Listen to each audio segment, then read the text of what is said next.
It's great to be in Edison High School today, and let me first start off by thanking the veterans who are here.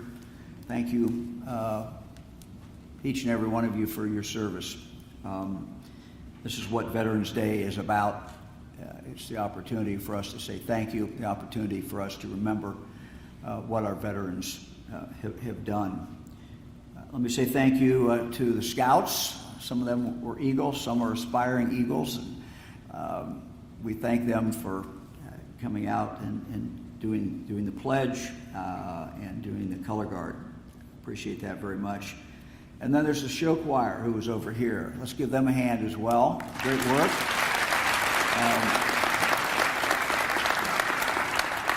And the leadership students who organized this today, let's give them a hand as well. Thank you very much. So we just appreciate what everyone did.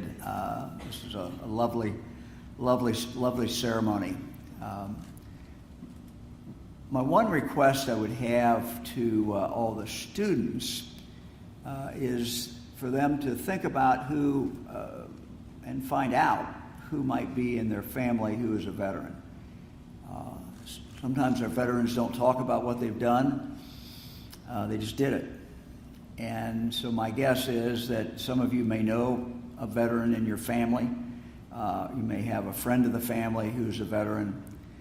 But it might be something to ask your parents about. Maybe you have a parent, maybe you have a grandparent, maybe you have a great-grandparent. And if they're still alive, it might be a good opportunity the next time you see them to just ask them about their experience, what they did. Because again, usually veterans, if you ask them, they'll tell you, but if you don't ask them, they might not be telling you about it. And it's another way that we can really say thank you for them. And I think it's important for us to know who in our lives have been veterans, and for them to maybe share a little bit about that experience. Veterans Day, we pay tribute to all our veterans, whether living or dead. It's a time to give thanks to those who served our country, to pay tribute to them. This day, of course, here at Edison High School, we particularly pay tribute to the hero, Edison High School graduate, Navy Corpsman Maxton Soviak. And I know everyone here today is thinking of him. He joined the Navy to make a difference. He made a difference. He faced incredible risk to help his fellow Americans and our allies, people who had helped us in Afghanistan, get out of Afghanistan. We continue to think about him. We continue to mourn him. We continue to remember his family. We also remember the other families in Ohio who have lost men and women who have served in our armed forces. To all those who died in service to our country, all of them represented the different faces of Ohio.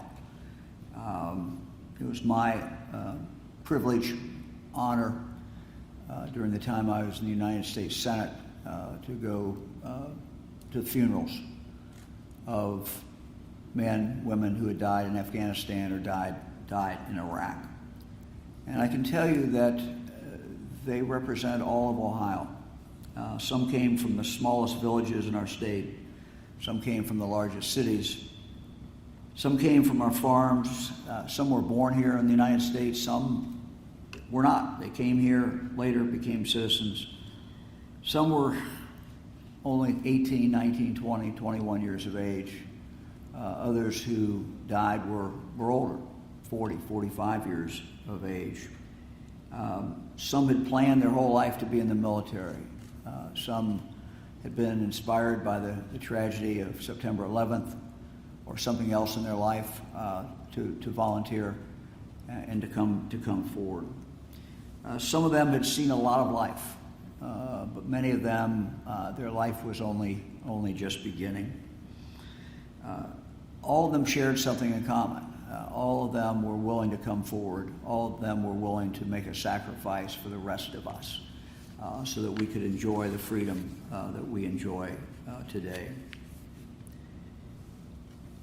Many of you watched Corpsman Soviak's procession as it came down 113.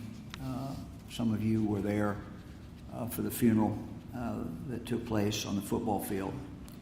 And I'll tell you that Fran and I were deeply touched by the comments of his siblings and his friends who remembered him and paid tribute to him.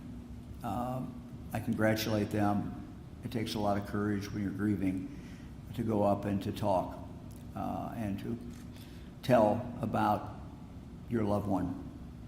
So we thank them. Later today, actually when we leave here, Fran and I will visit the Veterans Home in Sandusky. And we visited there before, and it's always inspiring because we have an opportunity to talk to our veterans, a few left from World War II, more from Korea and Vietnam and other times. And it's an opportunity again to kind of have them share with us what their experiences have been, and for us to have the opportunity to say thank you. I talked a moment ago about members of your family who might have served in the military. My dad served in World War II. He was an infantry army in Europe. And one of his starkest memories was going into the concentration camp at Dachau. And he was among a group, not the ones who liberated it, not the ones who took it over from the Nazis and freed the prisoners there and freed the victims. But he was there just a few days later, and there were still people who had been kept in the concentration camp and who had survived. But I remember my dad talking about them and how they looked like they'd been starved. He looked at where the executions took place, where they were killed in the showers, and they were told that they were going to take a shower. Instead of a shower, it was really gas. And he kept those memories with him throughout his lifetime. President Lincoln, in 1862, spoke of freedom in his annual address to Congress, and he called our country the last best hope on earth, the last best hope of earth. Our country is built on the principles of self-government, liberty, freedom. Those are values that are worth protecting, and the veterans that we honor today, those who are here, those who are not here, those who are deceased, those who still live, they were protecting those freedoms, and that's what their service, one of the things certainly that their service meant.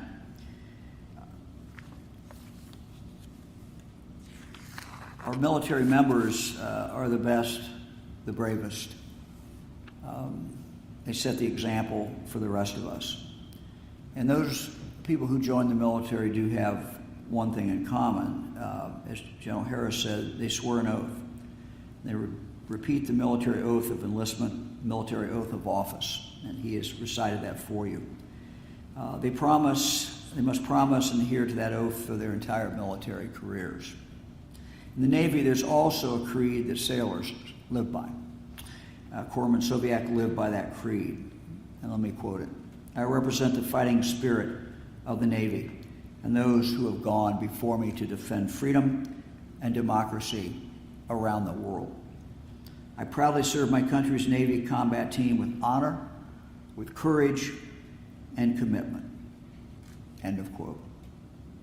So on this Veterans Day, let's honor those who have bravely defended us and have ensured that we have the freedom that we can exercise every single day. Again, congratulations to all of you for putting on a very appropriate service, and particularly having our veterans here, having them come in and being able to honor them.